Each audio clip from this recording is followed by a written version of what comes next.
దేవునికి స్తోత్రం. దేవుని బిడ్డరా, పరిశుద్ధ గ్రంథముల నుండి రాయబడిన మాటను మనం చూస్తే కీర్తనకారుడు ఈ మాటలు తెలియజేస్తూ ఉన్నాడు. యెహోవా కొరకు నేను సహనముతో కనిపెట్టుకుంటుని, ఆయన నాకు చెవియొగ్గి నా మొర ఆలకించెను అని ఆయన నామమును ఘనపరుస్తూ దేవుడు తన పట్ల చేసిన మేలులను తలపోసుకుంటూ ఈ రీతిగా తెలియజేస్తూ ఉన్నాడు. వాక్య వెలుగులో నుండి మనం చూస్తే దేవుని బిడ్డరా, 2వ వాక్యంలో కీర్తనకారుడు అంటాడు, నాశనకరమైన గుంటలో నుండి, జిగటగల దొంగ ఊపిలో నుండి ఆయన నన్ను పైకెత్తెను. నాశనకరమైన గుంటలో నుండి, జిగటగల దొంగ ఊబిలో నుండి ఆయన నన్ను పైకెత్తెను. వినాలి, కీర్తనకారుడు తన అనుభవములో నుండి ఈ మాటలను రాస్తూ అంటాడు, ఇదిగో నేను సహనముతో కనిపెట్టుకున్నాను. నేను సహనముతో కనిపెట్టుకొని ఆయన నాకు చెవియొగ్గి నా మొర ఆలకించాడు. నేను ప్రార్థన చేశాను, ప్రభువును అడుగుతూ ఉన్నాను. నా ప్రార్థనకు ఆయన చెవియొగ్గి ఉన్నాడు. నా ప్రార్థన ఆయన అంగీకరించి ఉన్నాడు. అంత మాత్రమే కాదు, నేను ప్రార్థించిన వెంటనే కార్యము జరగాలని అనుకోలేదు. నేను అడుగుతూ ఉన్నాను, నా జీవితంలో ఆయన కార్యము చేయగలిగిన సమర్థుడు అని నమ్మాను. అయితే ఆయన నా జీవితంలో కార్యము చేసేంత వరకు నేను కనిపెట్టుకొని ఉన్నాను. ఈ కనిపెట్టుకోవడంలో ఆయనలో ఏముంది అని చూస్తే సహనం. ఏముందంట తల్లి? సహనం, ఓర్పు. ఎంతో సహనముతో ఆయన కనిపెట్టుకొని ఉన్నాడు. కారణం ఏంటంటే కీర్తనకారుడు అంటాడు, నేను నాశనకరమైన గుంటలో పడ్డాను. ఎక్కడ పడ్డాను? నాశనకరమైన గుంట, జిగటగల దొంగ ఊబి. నాశనకరము చేసే నాశనకరమైన ఒక గుంటలో నేను పడి ఉన్నాను. అంత మాత్రమే కాకుండా జిగటగల ఊబిలో నేను ఉన్నాను. అయితే ఊబిలో కొట్టుమిట్టులాడుతూ ఉన్నాను. ఈ గుంటలో నేను నాశనమైపోతూ ఉన్నాను. ఎవరున్నా మొరవిని ఈ గుంటలో నుంచి లేదా ఈ ఊబిలో నుండి నన్ను బయటకు తీస్తాడు? ఎవరు ఈ ఊబిలో నుండి నన్ను రక్షిస్తారు? ఎవరు ఈ యొక్క స్థితిలో నుండి నన్ను లేవనెత్తుతారో అని కనిపెడుతూ మొర్ర పెడుతూ వేడుకుంటూ ఉన్నాను. అలాగున దావీదు ఆ గుంటలో ఆ ఊబిలో పడి కొట్టుమిటలాడుతూ ఎవరైతే ఆయనకు సహాయం చేయగలడో, ఎవరైతే ఆ స్థితిలో నుంచి ఆయనను రక్షించగలడో, ఎవరైతే ఆ స్థితిలో నుంచి నన్ను విడిపించగలడో ఆయన వైపే నేను కనులెత్తి ఆయనను వేడుకోవటం ప్రారంభించాడు. ఆయనను వేడుకుంటున్నాడు, ప్రభువా ఈ ఊపిరి నుంచి నన్ను లేవనెత్తయ్యా, ఈ గుంటలో నుండి నన్ను లేవనెత్తు అని వేడుకుంటూ ఉన్నాను. అలాగున వేడుకుంటూ మొరపెడుతూ సహనముతో కనిపెడుతూ ఉన్నాను. ఒకరోజు రానే వచ్చింది, ఆ ఊపిలో ఉన్న నన్ను, ఆ గుంటలో ఉన్న నన్ను ఆయన తన హస్తముల చేత నన్ను పట్టి పైకి లేవనెత్తెను. స్తోత్రం చెప్దామా? హల్లెలూయా. ఆయన నన్ను పైకి తీశాడు. పైకి తీసిన వాడు నన్ను శుభ్రపరిచి ఎక్కడ నిలబెట్టాడు? అందరూ చెప్పాలి, ఎక్కడ నిలబెట్టాడు? బండ మీద నిలబెట్టాడు. ఇప్పుడు నేను ఊబిలో లేను, ఎక్కడ ఉన్నాను? బండ మీద ఉన్నాను. దేవుడు విన్నారా? వినాలి. బండ మీద ఆయన నన్ను నిలబెట్టి నా పాదములు స్థిరపరిచాడు. స్తోత్రం చెప్తామా? హల్లెలూయా. ఇదిగో ఊబిలో ఉన్న నన్ను ఆయన లేవనెత్తాడు.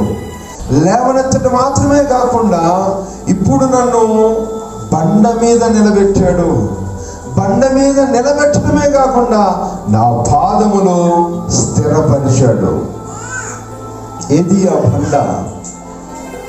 దేవుడు వినాలి.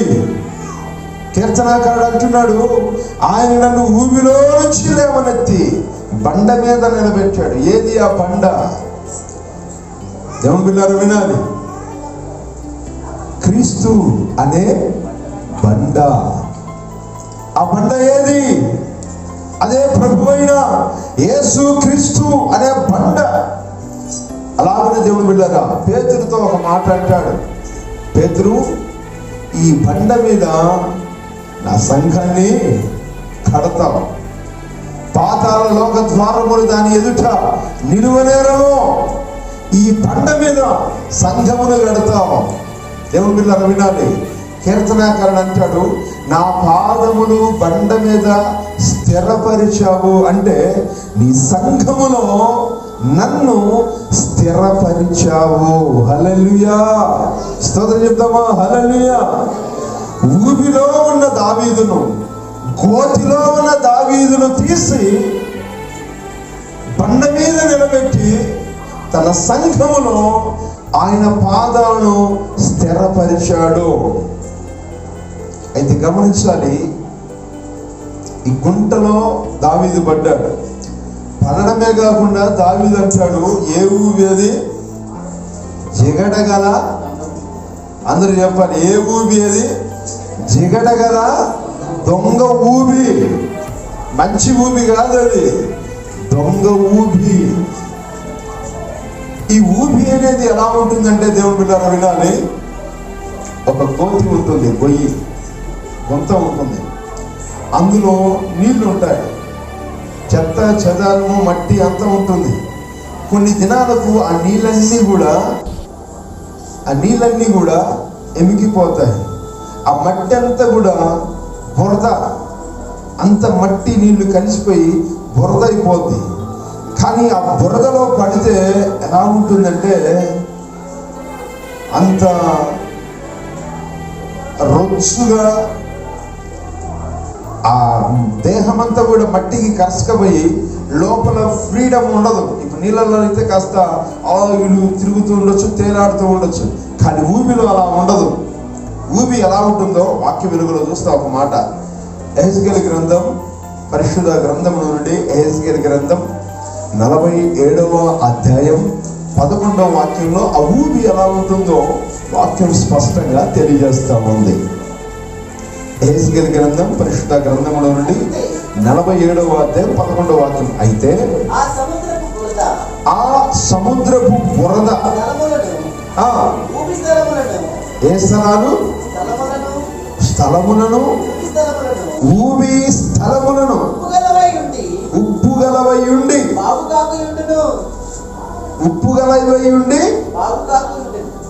ఎలా ఉంటుందండి మరి? బాగు కాకయు ఉండను. బాగుండదు అది. గమనించాలి వాక్య వెలుగులో మనం చూస్తే. అయితే ఆ సముద్రపు బురద స్థలములను, ఊబి స్థలములను ఉప్పు గలవై ఉండి బాగు కాకయుండును.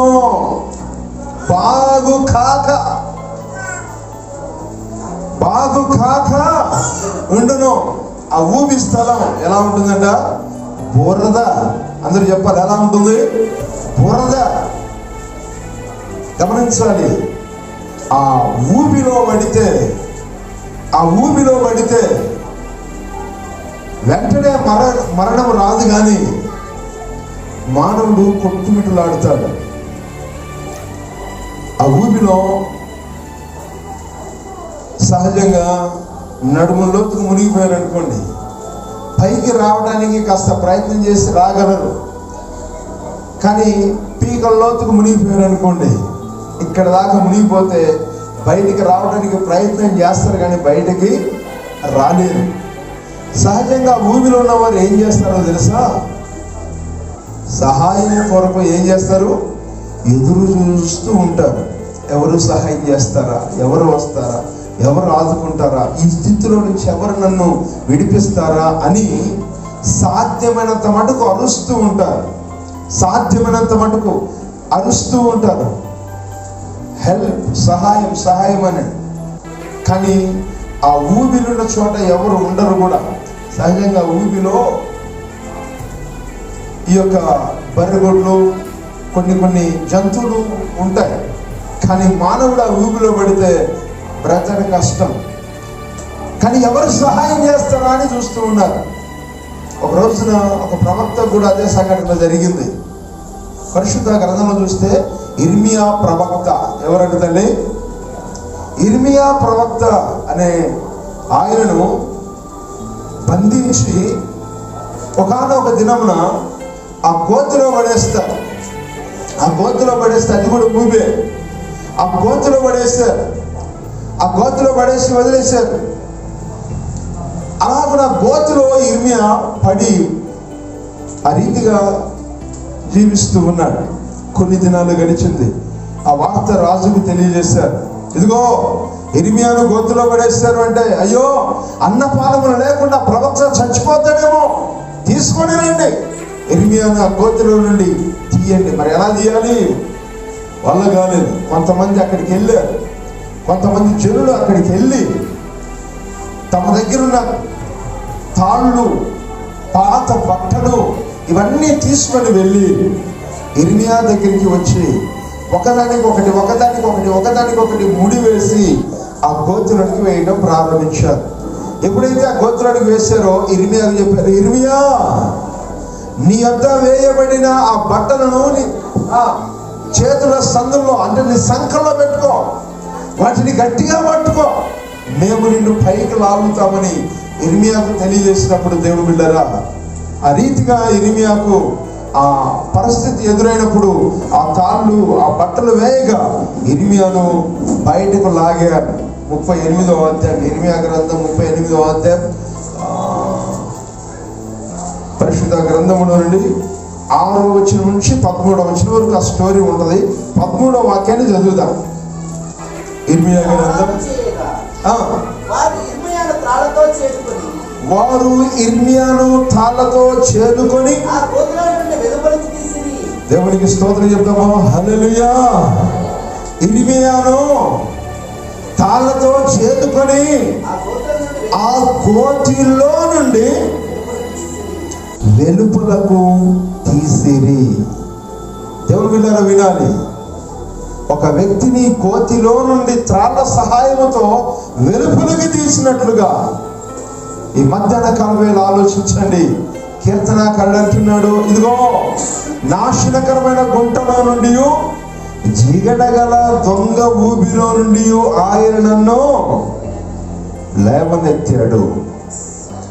ఇక్కడ ఈ కోతిని మనము గమనించాము.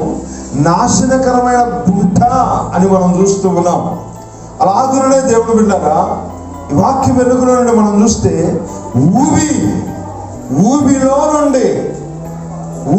నుండి బయటకు తీసినట్లుగా చూస్తూ ఉన్నాం. నాశనకరమైన ఊబి.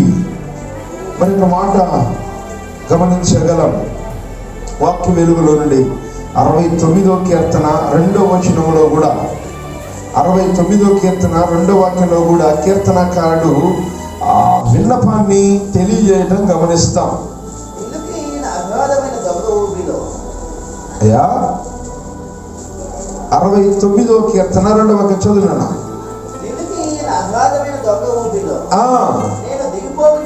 నేను దిగిపోవచ్చు ఉన్నాను, అగాధ జలములలో నేను దిగబడి ఉన్నాను, వరదలు నన్ను ముంచివేయుచున్నవి, నేను మొర్రపెట్టుట చేత అలసి ఉన్నాను, నా గొంతుక ఎండిపోయాను. చాలు. కీర్తనకాడు అంటున్న మాటలు మనం చూస్తే దేవుని బిడ్డగా ఎంతో వేదనతో ఈ మాట తెలియజేస్తున్నాడు. గమనించాలి. మరొకసారి ఆ లేఖన భాగాన్ని మనం చూస్తే ఎంత ఆశ్చర్యం అనిపించింది. కీర్తన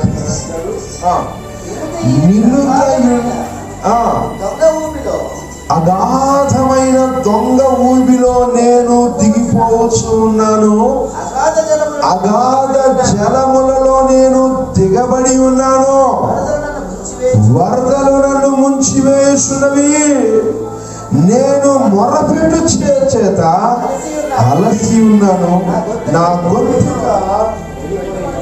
గొంతుక ఎండిపోయాను. ఆ గోతిలో పడి ఉన్నవారు, గోతిలో ఉన్నవారు ఇదిగో అరుస్తూ ఉన్నాడు. అరిసి అరిసి అరిసి అరిసి గొంతుక కూడా ఏమైపోయింది? ఎండిపోయింది. అలసిపోయి ఉన్నా నేను, ఎంతగానో అరిసి అరిసి వేడుకొని నా గొంతు కూడా ఎండిపోయింది. నిజంగా గోతిలో ఉన్న పరిస్థితి అలా ఉంటుంది. కానీ ఎప్పుడు దావీదు గోతిలో పడ్డాడు? ఎప్పుడు దావీదు జిగట గల ఊపిలో పడి ఉన్నాడు? ఆలోచన చేస్తే దేవుని బిడ్డరా కొన్ని విషయాలు తెలియజేశాను. గొయ్యి అంటే ఇలా ఉంటుంది, జిగట గల ఊపి అంటే ఇలా ఉంటుందని లేఖనాలు చూసాం.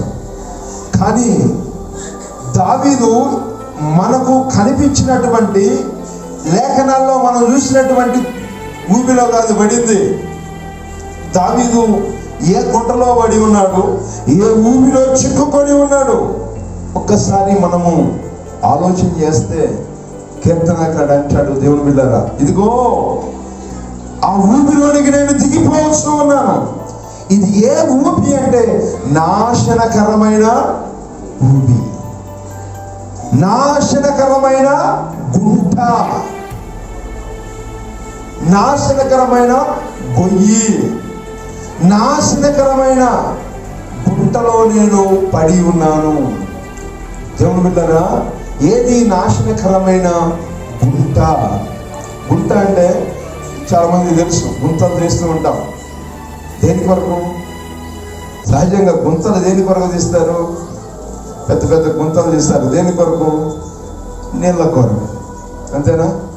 కొంతమంది చెత్త వేయడానికి గుంత తీస్తారు, కొంతమంది మొక్కలు నాటడానికి, చెప్పండి, మొక్కలు నాటడానికి గుంతలు తీస్తారు, కొంతమంది ఎందుకు గుంతలు తీస్తారు? కొంపలు కూర్చోడానికి అంటారు. ఇదిగో వీళ్ళు మా కొంపలు కూర్చోడానికి గుంతలు అంటారు. దేవుని పిల్లరా, కానీ సహజంగా గుంతలు ఎందుకు తీస్తారంటే చెప్పగా నీళ్ళ కొరకు, అలాగనే అదే తొట్టి కొరకు, అలాగనే మొక్కలు నాటుటకు, చెట్లు నాటుకు పొయ్యిలు తీస్తారు, గుంతలు తీస్తారు. కానీ మళ్ళీ పూడ్చాలి. గమనించాలి. దావీదు పడిన గుంట ఏది అని మనం ఆలోచన చేస్తే నాశనకరమైన గుంట, నాశనకరం. మరి ఈ గుంటలో పడ్డ వారు ఏమవుతారంటే నాశనమైపోతారు. ఈనాడు అనేక మంది అనేక గుంటల్లో పడుతూ ఉన్నారు. దావీదు ఒక గుంటలో పడ్డాడు. ఏది ఆ గుంట? బత్షెబా అనే గుంట. బత్షెబా. దేవుడు విన్నారా? ఇదిగో ఒకానొక దినమున దావీదు తనది కాని దానిని ఆశించి ఆమెను తన సొంతం చేర్చుకున్నాడు. ఆమెతో పాపం చేశాడు. తాను అనుకున్నాడు నేను చేసింది కరెక్టేనని. దావీదుకు తెలియదు అది నాశనానికి నడిపిస్తుందని. పొరుగువాని భార్యను ఆశించాడు, పొరుగువాని భార్యను ఇష్టపడ్డాడు, పొరుగువాని భార్యను కోరుకున్నాడు. ఆమె నాకు కావాలి, ఆమెతో నేను పాపం చేయాలి అని ఆశపడ్డాడు. దావీదు తెలుసు అది నాది కాదని. అయినా కూడా నేను చేస్తే తప్పు లేదులే, ఎందుకంటే నేను రాజును కదా, నేను ఏం చేసినా చెడుతుంది అనుకున్నాడు. కానీ ఎప్పుడైతే దావీదు ఆ రీతిగా తనది కాని దాన్ని తెచ్చుకొని పాపం చేశాడో దేవుడు చూస్తూ ఊరుకుండలేకపోయాడు. దావీదుకు దేవుడు హెచ్చరించాడు, ప్రవక్తను పంపించి నీవు చేసింది తప్పు నాయనా అని తెలియజేశాడు. దేవుడు బిడ్డలారా గమనించాలి, ఎప్పుడైతే దావీదు ఆ రీతిగా ఆ గుంటలో పడ్డాడో, ఆ గుంటలో పడిన దావీదు దినదినానికి దావీదు జీవితంలో దేవుడు బిడ్డలారా వినాలి, అనేకమైన శోధనలు శ్రమలు ప్రారంభమయ్యాయి. దావీదు నేను చేసింది కరెక్టే అనుకున్నాడు, కానీ దావీదు జీవితంలో అసమాధానానికి గురయ్యాడు. ఎప్పుడైతే దావీదు ఆ పరిస్థితిని గమనించాడు, అప్పుడు అనుకున్నాడు, నేను పడిన గుంట మంచిది కాదు. ఏ గుంట అది? నాశనకరమైన గుంట. అయ్యా, ఈ నాశనకరమైన గుంటలో నేను పడి ఉన్నాను. అంత మాత్రమే కాకుండా అది ఊపి జిగడగల దొంగ ఊపి కొట్టుమిటులాడుతూ ఉన్నాను. ఈ నాశనకరమైన గోతిలో నుండి, ఈ నాశనకరమైన ఊబిలో నుండి, ఈ జిగడగల దొంగ ఊబిలో నుండి నేను కొట్టుమిటులాడుతూ ఉన్నాను. ఎవరు నన్ను విడిపిస్తారు? ఇదిగో నేను ఇలాగున ఈ నాశనకరమైన ఊబిలో నేను పడి ఉన్నాను. ఎవరు నన్ను విడిపిస్తారు? ఎవరు నాకు సహాయకుడు? ఎవరు నన్ను ఆదుకునేవాడు? మొరపెట్టడం ప్రారంభించాడు. దేవుడు బిడ్డలారా, ఎందరూ ఈ దినాన ఆ నాశనకరమైన గుంటలో పడి ఉన్నారు. సంసోనా, ఎక్కడ పడ్డావు నాయనా? చెప్తాడు, నాశనకరమైన గుంటలో ఉన్నాను. దేవుడు బిడ్డలారా వినాలి, నాశనకరమైన గుంటలో దావీదు పడి ఉన్నాడు. ఈనాడు ఎందరో ఈ గుంటలో పడి, ఈ దొంగ ఊబిలో పడి జీవితాలలో కొట్టుమిటులాడుతూ ఉన్నారు. దేవుడు బిడ్డలారా, ఒకవేళ ఏదన్నా పొరపాటు చేసి జైల్లో పడితే బెయిల్ ఇచ్చి విడిపించుకొని రావచ్చు. ఎవరంటారా కదంటారు? జైల్లో పడితే విడిపించుకొని రావచ్చు, లేదా ఇంకొక సమస్య ఏదైనా ఉంటే విడిపించుకొని రావచ్చు. కానీ పాపము నాశనకరమే గుంటలో ఉంటే ఎవడు విడిపిస్తాడు? ఈనాడు అనేక మంది నాశనకరమైన గుంటలో ఉండి బయటికి రావడానికి సతవిధాల ప్రయత్నం చేస్తున్నారు. శాంతి లేక, సమాధానం లేక, సంతోషం లేక, పాపమనే గుంటలో ఉండి బయటికి రావడానికి ఎన్నో ప్రయత్నాలు చేస్తున్నారు. తీర్థయాత్రలని, ఎన్నెన్నో పూజలు పునస్కారాలని ఎన్నెన్నో ప్రయత్నాలు చేస్తున్నారు. దేవుడు బిడ్డ, నాశనకరమైన గోతిలో నుండి, జిగడగల దొంగ ఊబిలో నుండి మనల్ని విడిపించువాడు యేసు ఒక్కడే. హల్లెలూయా. గమనించాలి, ఆ రీతిగా దావీదు అంటున్న మాట, జిగడగల దొంగ ఊబిలో ఉన్నానయ్యా, నాశనకరమైన గోతిలో ఉన్నాను, ఎవరు నన్ను విడిపిస్తారు? గమనించాలి, కొంతమంది కొన్ని ఊబిల్లో ఉన్నారు. ఇష్టానుసారంగా అప్పులు చేసుకొని ఎన్నో తిప్పలు పడి ఇబ్బంది పడుతూ ఉంటారు.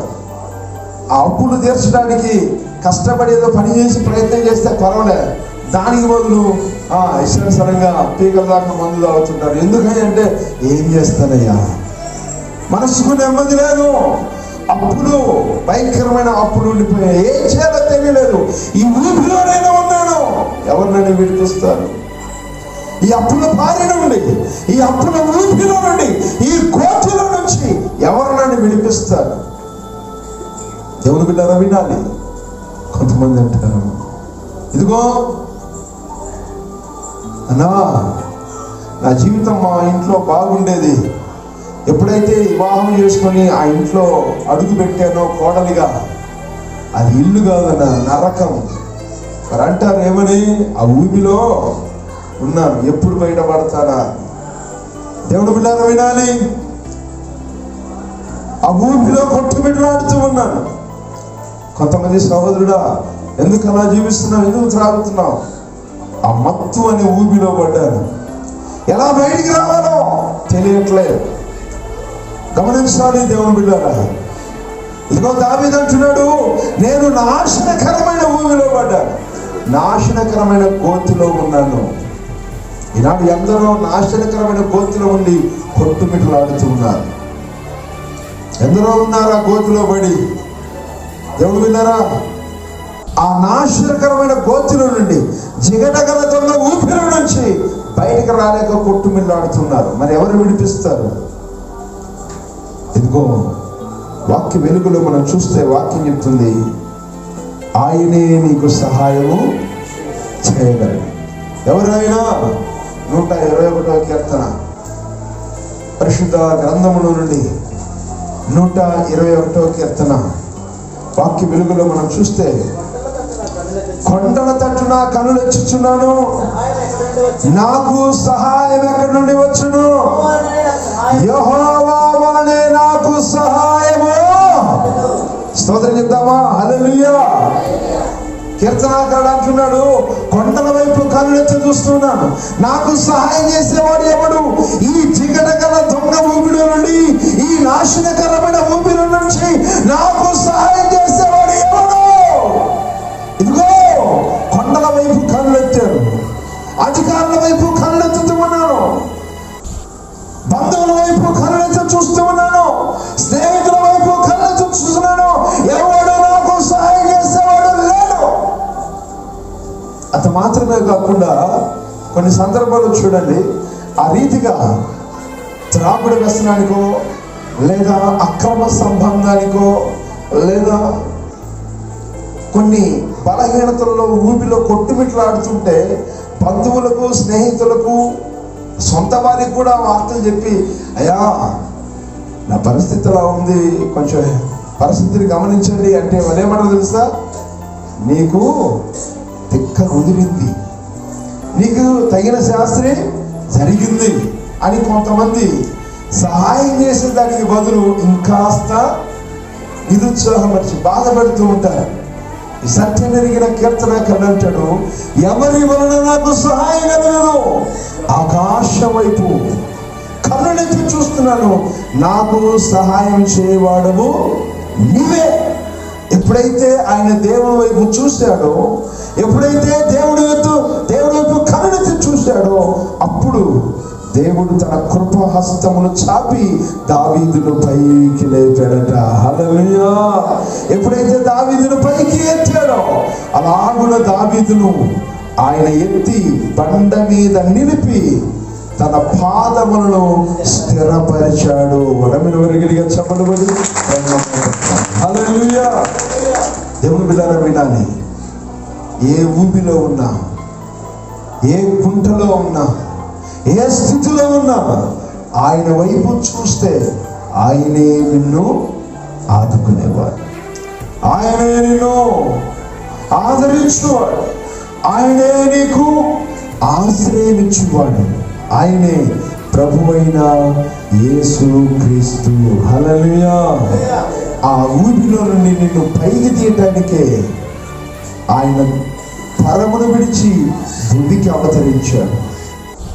పరము నుంచి భూమికి అవతరించి ఆ రక్షణను, నిన్ను పైకి తీసే ఆ కృపను ప్రభువు ఇస్తూ ఉన్నాడు. అందుకే అంటాడు, నశించిన దాన్ని వెదకి చెప్పాలి. ఎందుకు వచ్చాడంటే ఆయన నశించిన దాన్ని వెదకి రక్షించుటకు మనుష్య కుమారుడు వచ్చాడు.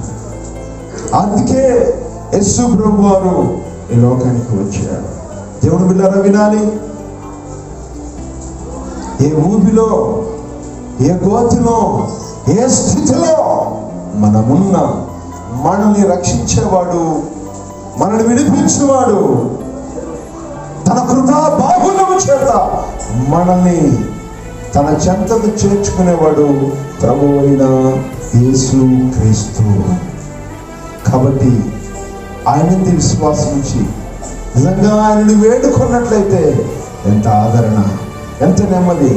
ఈ సత్యం ఎరిగిన కీర్తనాకారుడు ఆ మాట రాస్తూ అంటాడు, నేను ఎలా ఉన్నాడు? సహనముతో. ఒకసారి మరొకసారి చదువునానా 40వ కీర్తన మరి ఒక్కసారి. యెహోవా కొరకు ఎలా కనిపెట్టుకున్నాను? అందరూ చెప్పాలి, ఎలాగా? సహనముతో నేను ఆయన కోసం కనిపెట్టుకొని ఉన్నాను. నాకు సహాయకుడు, నాకు సహాయం చేసేవాడు, నాకు రక్షణనిచ్చేవాడు, నన్ను ఆదుకునేవాడు. కాబట్టి ఆయన కొరకు నేను సహనముతో కనిపెట్టుకున్నాను. ఎంతవరకు మనం సహనం కలిగి ఉన్నాం వినాలి. సహనంతో కనిపెట్టుకోవాలి. ఇట్టి అనుభవం మనకు ఉందా? కొన్ని సందర్భంలో మనం ఏదైనా అనుకుంటే వెంటనే అయిపోవాలి కాదు, సహనము అవసరం. సహనముతో నేను కనిపెట్టుకున్నాను. నా దేవుడు వస్తాడు, నాకు సహాయం చేస్తాడు, ఆయనే నన్ను ఆదుకునేవాడని సహనంతో కనిపెట్టుకున్నాడు. ఈనాడు అనేక మంది సహనంతో కనిపెట్టుకోలేక జీవితాలను నాశనం చేసుకుంటున్నారు, బ్రతుకులను పాడు చేసుకుంటున్నారు. ఎవరైతే కనిపెట్టుకుని ఉంటారో వారి జీవితంలో దేవుడు కార్యం చేస్తాడు. అయితే దావీదు పట్ల దేవుడు చేసిన కార్యాన్ని బట్టి దావీదు ఒక పాట పాడటం ప్రారంభించాడు. 3వ వచనం, తనకు స్తోత్ర రూపమగు క్రొత్త గీతమును మన దేవుడు నా నోట ఉంచెను. అనేకులు దానిని చూచి భయభక్తులు కలిగి యెహోవా యందు నమ్మికయుంచెను. స్తోత్రం చెప్దామా? హల్లెలూయా. అర్థమైందా ఈ మాట? దావీదు పట్ల దేవుడు చేశాడు. దావీదు పాడబడటం ప్రారంభించాడు. జిగటగల ఊబి నుండి లేవనెత్తెను, సమతల మగు భూమిపై నన్ను నిలిపెను. జిగటగల ఊబి నుండి లేవనెత్తెను, సమతల మగు భూమిపై నన్ను నిలిపెను. నా పాదములకు దీపమాయెను, నా పాదములకు దీపమాయెను. సత్యమైన మార్గములో నడుపుచుండెను, సత్యమైన మార్గములో నడుపుచుండెను. హల్లెలూయా. కీర్తనాకారుడు దేవుడు ఆయన జీవితంలో చేసిన కార్యాలను బట్టి పాట పాడటం ప్రారంభించాడు. ఇప్పటికి కూడా మనం అనేకమైన పాటలు పాడామా లేదా తల్లి? కొంతమంది చక్కగా పాడగలరు, కొంతమంది వచ్చిన కాడికి పాడగలరు. పాడుతుంటే అందరూ కలిసి పాడగలరు. అయితే కీర్తనాకారుడు కూడా పాటలు పాడుతూ ఉంటే జరిగిన విషయం ఏంటో చూడండి. స్తోత్ర రూపమగు క్రొత్త గీతము మన దేవుడు నా నోట ఉంచెను. అనేకులు దాన్ని చూచి భయభక్తులు కలిగి యెహోవా యందు నమ్మిక ఉంచెనబ్బా. అర్థమవుతుందా? కీర్తనాకారుడు ఇప్పుడు మనం పాడుతున్నామంటే దేవుడు ఆ మాట లేదా పాట మన నోట ఉంచాలి. అంత మాత్రమే కాదు, దేవుని నామమును మహిమపరిచే రీతిగా పాడాలి. ఇప్పుడు మనం పాడితే మనకు ఘనత రావనా, దేవుని ఘనత రావనా? ఘనత, మహిమ, ప్రభావములు ఎవరికి చెందాలి? దేవునికే. అయితే కీర్తనకారుడు పాడుతూ ఉంటే ప్రజలందరూ వింటున్నారంట. వినటం మాత్రమే కాకుండా భయభక్తులు కలిగి యెహోవా యందు ఏముంచారు? అందరూ చెబుదాం తల్లి, ఏముంచారు? నమ్మకం ఉంచారు. పాడబడటం వలన అనేక మంది నమ్మకం ఉంచగలిగారు దేవుని మీద. ఎంత గొప్ప కృప! దేవుడి బిడ్డలు వినాలి. కొంతమంది పాడితే వాళ్ళకే నమ్మకం ఉండదు, పేరుకు మాత్రం పాడుతారు. ఏమని? చాలా పాటలు పాడుతారు. ఒక ఆయన పాడారు, ఏం పాట?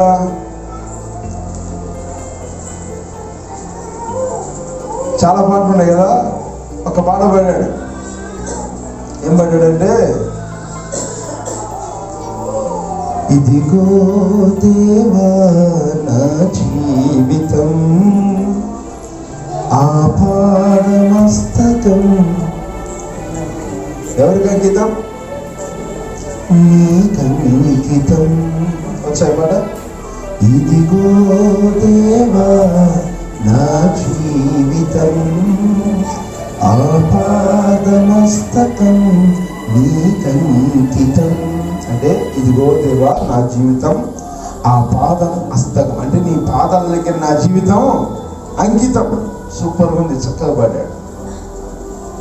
కొన్ని దినాలు గడిచిన తర్వాత స్టేజ్ మీద ప్రమాణం చేస్తుంది, నా జీవిత కాలం అంతా నీకే తోడై ఉంటాను అని. ఎవరికి అంకితము? భార్యకి అంకితం. ఎవరికి అంకితం అంటున్నాడు? మళ్ళీ భార్యకి అంకితం. ఇదేంది? యేసయ్యకి అంకితం కదా నీ జీవితం, మళ్ళీ భార్యకి ఎలా అంకితం చేస్తావు? భలేవాడివే. అది పాట. ఏంటి అది? పాట అంతే, నిజంగా అంకితము కాదు. దేవుని బిడ్డలారా, అది పాటే. కానీ కీర్తనకారుడు అలా వాడలేదు. నా బ్రతుకు దినములన్నీ నేను యెహోవాను స్తుతిస్తాను. అంత మాత్రమే కాదు, చిరకాలము నేను నీ మందిరములోనే నివాసము చేసేదను. ఇదిగో నా జీవిత కాలం అంతా నిన్నే కొనియాడతా. ఈ పాటలు కాదు, ఆయన అనుభవాలు. అలాగున అటువంటి అనుభవాలతో దావీదు పాడబాడితే ప్రజలందరూ కూడా దేవుని మీద నమ్మకం ఉంచారట. నన్ను వరగడిగా చప్పట్లు కొట్టుదాం. హల్లెలూయా. దేవుని బిడ్డలారా, అలాగున అనుభవంలో నుంచి పాడితే ఆ పాట విన్నవారు దేవుని మీద నమ్మకం ఉంచారంటే అలా కదిలించబడింది ఆ పాట. అందుకే భక్తుడు అంటాడు, భక్తుడు పాడాడు చాలా అద్భుతంగా, సర్వోన్నతుడా నీవే నాకు ఆశ్రయ దుర్గం, ఎవరు లేరు నాకు ఈలలో. నిజమే, ఆ భక్తుడి జీవితంలో ఎవరు లేరట. తల్లిని తండ్రిని అందరినీ విడిచిపెట్టి వచ్చారు. కానీ ఎప్పుడైతే ఆ పాట ప్రభువును సన్నిధిలో పాడుకున్నాడో దేవుడు అనేక మంది ఆత్మీయ తల్లులను తండ్రులను స్నేహితులు బంధువులు ఇచ్చాడు. హల్లెలూయా. గమనించాలి, కొన్ని పాటలు అనుభవంలో నుంచి వస్తాయి. దావీదు వాడుతూ ఉంటే ఆశ్చర్యం. అనేక మంది జీవితంలో ఒక నూతన మార్పు, ఒక నమ్మిక, విశ్వాసం పుట్టుకు వచ్చింది. దేవుని బిడ్డలారా, కొన్ని సందర్భాల్లో చాలా మంది పాటలు రాస్తూ ఉంటారు, కుప్పలు ప్రయోజనం ఉండదు. కానీ దేవుని మహిమార్థమై ఎవరైతే, మనుషుల మహిమార్థం కాదు, దేవుని మహిమార్థమై రాస్తారో పాడతారో అది ఇతరుల జీవితాన్ని ప్రభావితం చేస్తుంది. హల్లెలూయా. నాకు తెలిసిన తమ్ముడు ఒకడు ఉన్నాడు, చాలా ఆశ్చర్యం. వినాలి, మరి సందర్భం వచ్చింది కాబట్టి జ్ఞాపకం చేస్తున్నా. వాస్తవానికి మన జీవితం చాలా విలువైనది, కానీ వాక్యమే చెప్తుంది గడ్డి పువ్వు వంటిదట. ఎలాంటిది మన జీవితం? కొంతసేపు గడపడి అంతలో మాయమైపోయే వంటిది. ఉదయకాలము చక్కగా ఉంటుంది, సాయంకాలము వాడిపోతుంది. ఆ మాటలు విన్నప్పుడు చాలా ఆశ్చర్యపడిపించింది. అంటాడు, పువ్వులే ఉన్నానయ్యా యేసయ్యా, నీ కృప లేక పాడిపోయాను యేసయ్యా. పువ్వులే ఉన్నానయ్యా యేసయ్యా, నీ కృప లేక పాడిపోయాను యేసయ్యా. స్తోత్రమా, హల్లెలూయా. వాస్తవానికి మన జీవితం పువ్వు వంటిదే. మరి తనకి ఎట్ట తెలిసి ఏం తెలిసి రాసిండో తెలియదు, కానీ వాడిపోయాను. వాస్తవమే, యేసయ్య లేకపోతే పువ్వు ఏమైపోతుంది? వాడిపోతుంది. కానీ వాడిపోయినా దానికి నీరు పోస్తే ఏమొస్తుంది? జీవం వచ్చింది. వాడిపోతే, అది ఊడిపోతే చెప్పండి, ఊడిపోతే జీవం వస్తుంది. దాన్ని ఏదో చెప్పండి. వాడిపోతే దేవునికి దూరమైపోయావు. నిజంగా ఆ ఊపిలో పడ్డావు, లేదా గోతిలో ఉన్నావు, నువ్వు వాడిపోయి ఉండవచ్చు. దేవునికి దూరమైతే వాడిపోయిన అనుభవమే. కానీ మరలా నీరు పోస్తే, మరలా ఎరువు వేస్తే, మరలా దాన్ని చేదతీస్తే ఆ వాడిపోయినది ఏమవుతుంది?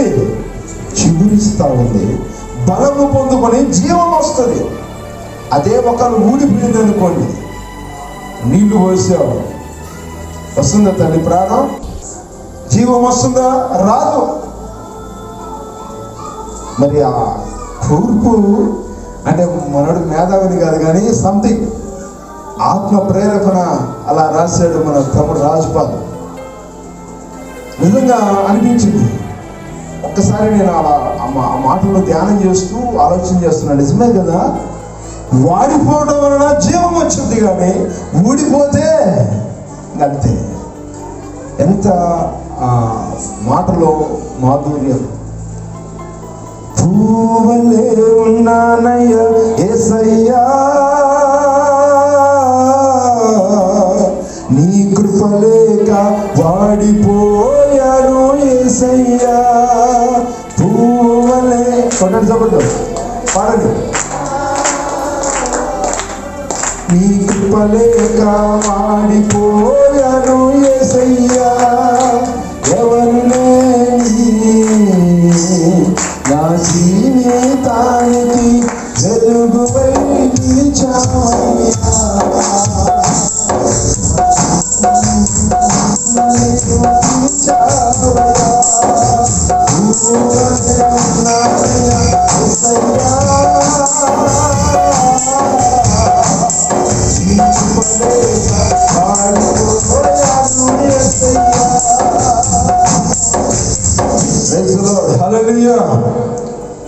మరి పువ్వు లాంటి మన జీవితాన్ని ఎప్పుడైతే ఆయన కృప ఉన్నదో వాడిపోతూ ఉంది, ఆయన దయ మన మీద ఉన్నదో వాడిపోతుంది. ఎప్పుడైతే యేసయ్య చెంతకు మనం వస్తామో, వాక్యం అనే నీరు పోయబడుతూ ఉందో, వాక్యం అనే నీరు ఎప్పుడైతే ఆ మొక్కకు తాగుతూ ఉందో, అది చిగురించి జీవము పొందుకొని తిరిగి తన స్వరూప్యములోనికి మారుతూ ఉంది. హల్లెలూయా. అయితే ఊడిపోతే మాత్రం దేవుడు బిడ్డగా, నేరైపోతే మాత్రం అది నేలపాలై అలాగనే మిగిలిపోతుంది. యేసయ్యతో మనం అంటుకట్టబడి ఉండాలి, యేసయ్యతో మనము సహవాస సంబంధం కలిగి ఉండాలి. ఈ నీటి చేత మనము దినదినము ఉబ్బుగుచ్చు ఉండాలి. కనుక ఎప్పుడైతే అలా ఉంటామో అప్పుడు పచ్చని ఒలివ మొక్కల వలె మనం ఎదగగలం. వాక్య వెలుగులో కీర్తనకారుడు ఆ మాటలు తెలియజేస్తాడు. ఇదిగో నాశనకరమైన గుంటలో నేను పడి ఉన్నాను, జిగడగల ఊపిలో నేను ఉన్నాను, ఆయన నన్ను పైకెత్తెను, నా పాదములు బండ మీద నిలిపి నా అడుగులు స్థిరపరచును. ఎప్పుడైతే దేవుని సన్నిధిలో మనము స్థిరపరచబడతామో అప్పుడు మనము ఆయనకు స్తుతియాగము చేయగలము. ఎప్పుడైతే అలాంటి స్తుతియాగము గీతము పాడతామో అది వినిన వారు దేవుని మహిమపరుస్తారు, ప్లస్ ఆయన యందు నమ్మకం ఉంచుతారు. అటువంటి ఆత్మ సంబంధమైన గీతమును మనం పాడటం ఎంత ఆశీర్వాదకరం, ఎంత దీవెనకరం. ఏ ఊపిలో మనం ఉన్నామో దేవుని బిడ్డలారా, ప్రారంభ మాసములో ప్రారంభ దినాల్లో మనం ఉన్నాం.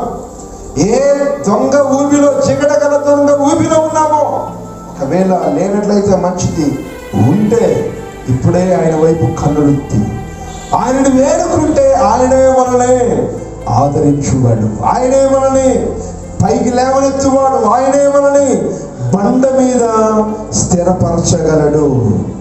ఆయనే మనల్ని తన కృపా బాహుల్యం చేత భద్రపరచగలడు. దొంగ ఊపిలో మనము లేక,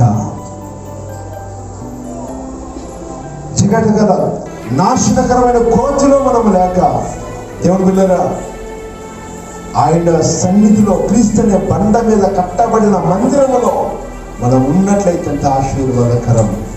మన పాదములు స్థిరపరచబడడం ఎంత దీవెనకరం. కీర్తనకాడు అంటాడు, ఇదిగో బండ మీద నన్ను నిలబెట్టాడు, నా పాదములు స్థిరపరిచాడు. కాబట్టి మన జీవితాన్ని ఆయన బండ మీద, క్రీస్తు మీద నిలబెట్టి తన సన్నిధిలో మనల్ని స్థిరపరచడం ఎంత ఆశీర్వాదకరం. చాలా మంది దేవుని బిడ్డలారా దేవుని సన్నిధిలో ఉండడానికి ఇష్టపడతారు. కారణం ఏంటంటే ఇంకా ఊపిలో గోతులో పడి ఉన్నారు, కొట్టుమిట్టులాడుతూ ఉన్నారు. మరి అటువంటి వారిని సహితము బయటికి తీసుకురావాల్సిన బాధ్యత ఎవరిదంటారు? ఊబిలో ఉన్నారు కొంతమంది, రకరకాల సమస్యల్లో ఉన్నారు, త్రాగుబోతులుగా, తిరుగుబోతులుగా, లోక ఆశలతో జీవించే ఊబిలో ఉన్నారు. మరి వారు ఊబిలో ఉన్నారని తెలుసుకున్న నీవు వారికి ఏం చేయాలి? సాధ్యమైనంత మటుకు ఏం చేయాలి? లాక్కొని రావాలి. వస్తామంటావా? మనం కూడా అంటే పోతామంటావా? మధ్యకాలంలో బర్రెగొడ్లకు ఏదైనా రోగం వస్తే ఒక పని చేసేవారు, కొంచెం మందు తీసుకొని ఒక గొట్టం లాగుంటుంది, దాన్ని నోట్లో పెట్టి ఆ మందు పోసేవాళ్ళు. ఏం చేసేవాళ్ళు? ఆ గొట్టం తీసుకొని నోట్లో గొట్టం పెట్టి మందు పోసేవాళ్ళు. ఒకవేళ అది మింగలేదనుకోండి, ఆ బయట ఉన్నోడు ఏం చేయాలి? దాన్ని ఊపాలి, ఆ మందును ఊపితే అది లోపలికి పోతుంది. ఒకరోజు ఒక బెరగొడ్డికి అలాగనే మందు పోసాడు, గొట్టం పెట్టాడు, గొట్టంలో మందు పెట్టి అది మింగట్లేదని నోరు పెట్టి ఊపుతున్నాడు. కాసేపటికి గొట్టం తీసి బయట ఇబ్బంది పడుతున్నాడు. రాయ్ ఊపినవా అంటే వాడంటాడు, నేను ఊపలే, అదే ఊపింది.